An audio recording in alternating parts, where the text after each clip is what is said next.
출애굽기 29장 1절부터 9절까지 저와 여러분이 한 절씩 교독하겠습니다. 내가 그들에게 나를 섬길 제사장 직분을 위임하여 그들을 거룩하게 할 일은 이러하니 곧 어린 수소 하나와 흠없는 수양 둘을 택하고 무교병과 기름 섞인 무교 과자와 기름 바른 무교 전병을 모두 고운 밀가루로 만들고 그것들을 한 광주리에 담고 그것을 광주리에 담은 채 그 송아지와 두 양과 함께 가져오라.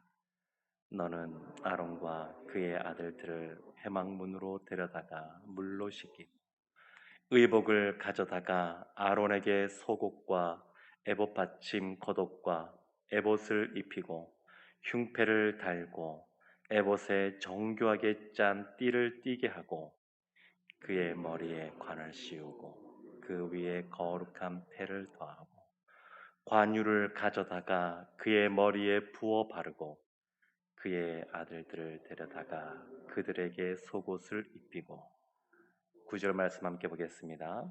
아론과 그의 아들들에게 띠를 띠우며 관을 씌워 그들에게 제사장의 직분을 맡겨 영원한 규례가 되게 하라. 너는 이같이 아론과 그의 아들들에게 위임하여 거룩하게 할지니라. 아멘. 출애굽기 29장은 제사장 위임식에 대한 내용이 나옵니다. 1절부터 37절까지 제사장의 직분을 감당하는 그 시작인 위임식과 관련된 내용이고, 출애굽기 28장은 그 제사장, 대제사장이 입는 의복, 옷과 관련된 그런 규례들이 나옵니다. 29장 1절에 그래서 시작을 이렇게 합니다.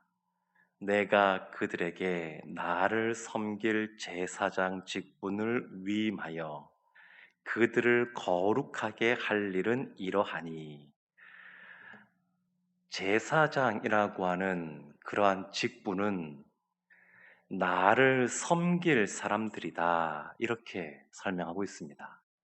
그러니까 하나님을 섬길 제사장, 제사장은 하나님을 섬기는 그러한 존재인데 그들을 거룩하게 해야 된다, 이렇게 말을 합니다.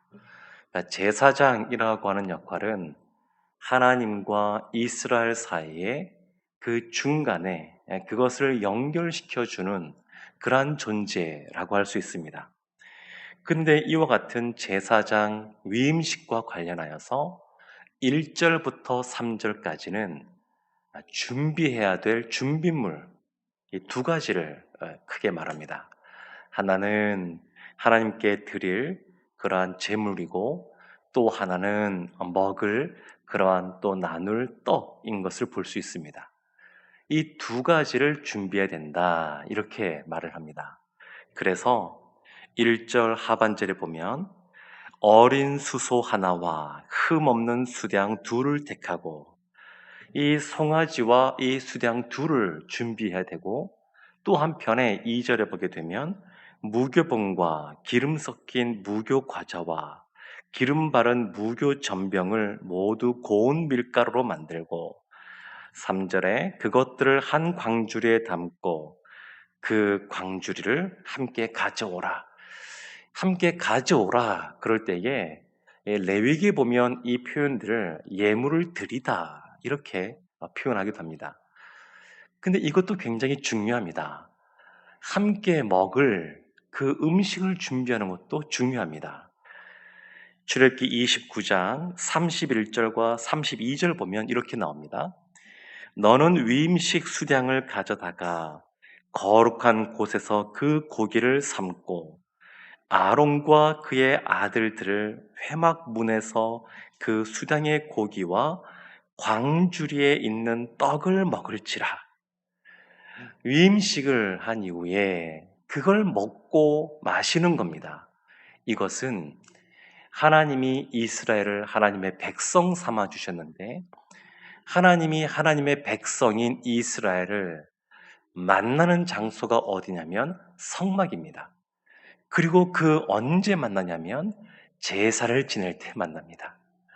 그래서 그 만남을 가질 때에 필요했던 그 존재가 제사장이었고, 그 제사장 위임식은 하나님과 이스라엘 사이에서 언약을 맺은 이후에 출애굽기 24장, 5장 그 내용을 보게 되면 그들이 함께 하나님 앞에서 먹고 마시고 즐기고 기뻐합니다. 하나님과 언약을 맺었다라고 하는 것은, 그것은 이스라엘만 기쁜 것이 아니고 하나님도 기쁜 일이고 이스라엘도 기쁜 일입니다. 그래서 그 안에서 먹고 마신다라고 하는 것은 하나님 안에서 그 기쁨을 누리며 교제한다라는 의미인데, 이 제사장 위임식도 하나님에게도 기쁨이 되고 이스라엘 백성들에게도 기쁨이 되는 그러한 일이었습니다. 그래서 함께 그것을 먹고 또 그러면서 하나님 안에서 깊은 교제를 누리는 것을 볼 수가 있습니다. 근데 이것보다 더 중요하게 준비해야 될 것이 있습니다. 4절부터 쭉 이제 실제로 제사장 위임식이 시작이 되는데, 4절부터 9절까지는 그 제사장이 준비해야 될 것, 그것에 대해서 또 말하고 있습니다. 4절에 보면 이렇게 나옵니다. 너는 아론과 그의 아들들을 회막문으로 데려다가 물로 씻기고, 씻기는 것이 중요합니다. 깨끗하게 씻는 것이 중요합니다. 하나님이 이스라엘을 시내 산으로 부르실 때에 단 한 가지 요구한 것, 너희들이 입고 있는 옷을 깨끗하게 빨고 그것을 입고 와라. 그것만 요구하셨습니다. 지금 이 제사장도 거룩하게 하라고, 또 그 제사장이 거룩하게 되는 시기 이 위임식인데, 첫 번째 요구되는 것은 몸을 씻는 겁니다. 물로 씻는 겁니다. 물로 씻는 겁니다. 그리고 5절부터 나오는 이 의복에 대한 내용도 마찬가지입니다. 5절에 이렇게 나옵니다. 의복을 가져다가 아론에게 속옷과 에봇 받침 겉옷과 에봇을 입히고 흉패를 달고 에봇과 정교하게 짠 띠를 띠고 그의 머리에 관을 씌우고 그 위에 거룩한 패를 더하고 관유를 가져다 그 머리에 부어 바르고, 대제사장이 입고 행해야 될 것입니다. 대제사장과 일반 제사장에게 요구되는 것이 조금 다른데, 특별히 이 대제사장이 입어야 되는 이런 의복과 관련하여서 출애굽기 28장을 보게 되면 총 7가지를 이제 말하게 되는데, 그 7가지는 그 숫자도 의미가 있습니다. 이 완전성을 의미하는, 상징하는 7이라는 숫자, 대제사장은 그 7가지를 갖춰야 됩니다. 뭐 속옷, 겉옷 뭐 다 나오지만 그 중에서 중요한 것은 뭐냐면 흉패입니다. 흉패. 여기에도 흉패가 나오는데, 이 흉패가 중요한 이유는 단순한 것이 아니라 이것은 하나님의 뜻을 분별할 수 있는, 또 판결할 수 있는 흉패이기 때문에 그렇습니다.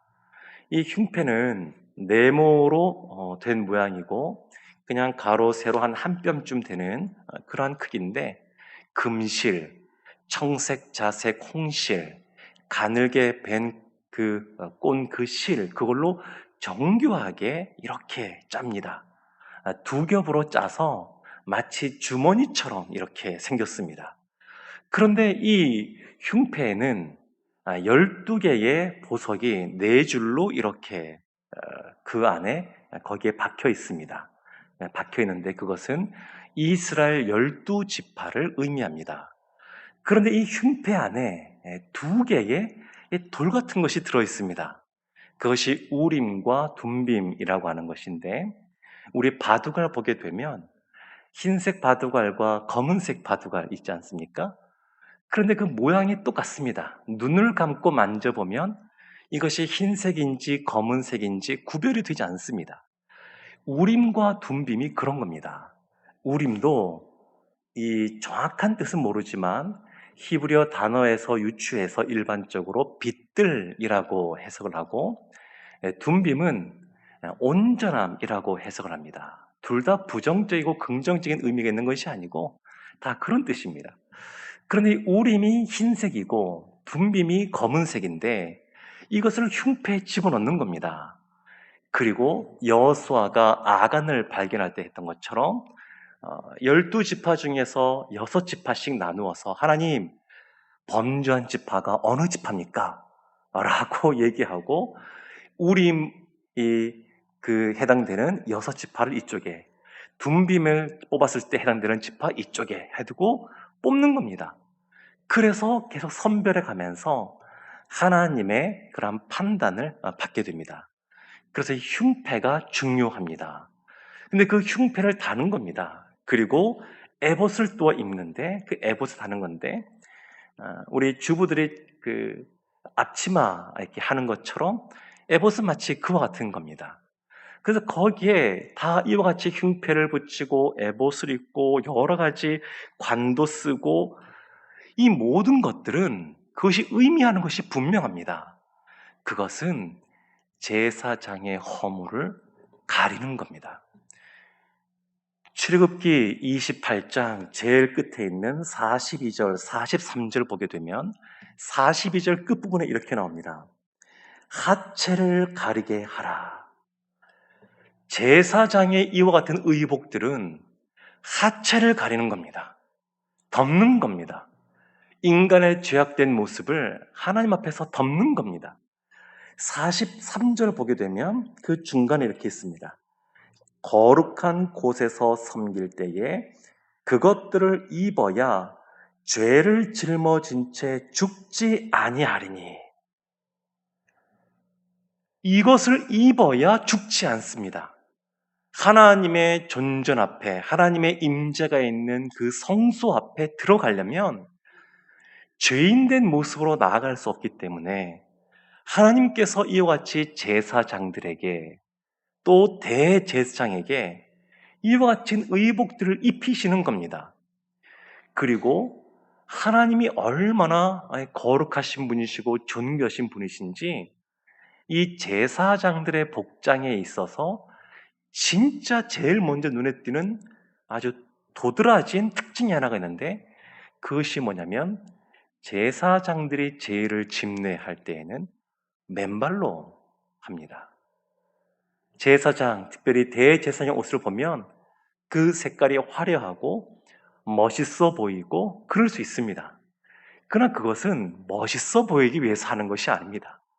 그렇다 그러면 신발도 화려한 걸 신어야 되는데 항상 맨발입니다. 하나님이 요구하시는 겁니다. 항상 맨발로.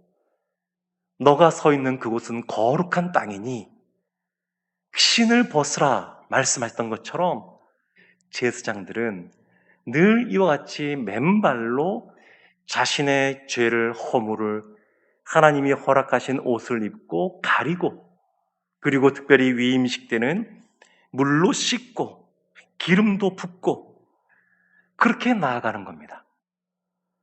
일반적인 제사장들은 세 가지만 8절과 9절 보면 나옵니다. 세 가지만 입고 나가면 되는데 9절 맨 끝에 이렇게 나옵니다. 너는 이같이 아론과 그의 아들들에게 위임하여 거룩하게 할지니라. 제사장은 하나님 앞에 거룩하게 있어야 되고 제사장 위임식도 하나님 앞에 거룩하게 진행되어야 됩니다. 하나님은 거룩하신 분이십니다. 그래서 우리도 거룩하라고 말씀하시는데, 우리가 늘 주 앞에 나갈 때마다 죄인인 우리가 담대하게 주 앞에 이 새벽에도 나와서 하나님께 기도하고 하나님께 나아갈 수 있다고 하는 것, 이것은 큰 은혜임을 우리가 늘 인식하면 좋겠습니다. 예수 그리스도의 보혈의 피로 말미암아 우리가 담대하게 나옵니다.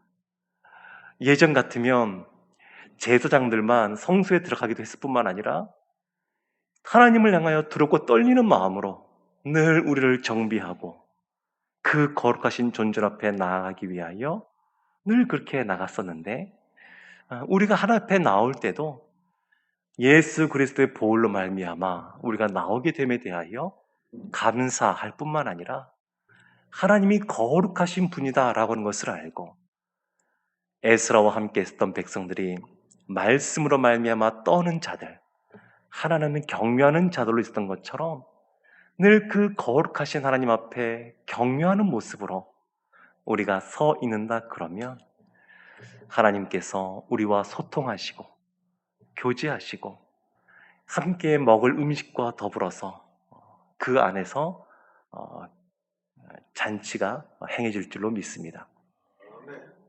지금 음식을 먹는다라고 할 때 우리가 보통 초청하는 주인 호스트가 하나님으로 지금 등장하고 있고 그 잔치에 초청받는 이 게스트가 손님이 이 제사장들과 이스라엘 백성인 것을 볼 수 있습니다.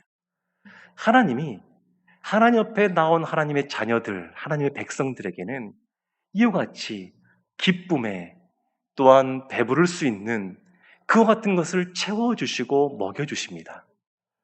거룩하신 하나님 앞에 또 거룩하게 하나님을 경외함으로 나아가 하나님이 주시는 놀라운 그러한 기쁨과 하나님이 주시는 은혜를 받아 누리는 이 복된 새벽 되시기를 예수 그리스도의 이름으로 축원합니다. 아멘. 아멘. 기도하겠습니다. 하나님, 거룩하신 하나님의 존전 앞에 예수 그리스도의 보혈로 말미암아 저희가 서 있게 하심에 감사드립니다. 이것이 얼마나 큰 은혜인지, 우리를 왕 같은 제성으로 삼아준 것이 얼마나 감사한 것인지 늘 우리가 그 마음 갖고 깨달아 알고 늘 거룩하신 하나님 앞에 또한 믿음으로 나아가는 저희 모두가 되게 하여 주옵소서. 거룩하신 하나님, 주님께 나온 이 영혼들 우리 모두에게 오늘도 필요한 은혜를 주시고 양식을 주시고 하나님이 주시는 기쁨이 흘러넘치게 하여 주옵소서. 예수님의 이름으로 기도합니다. 아멘.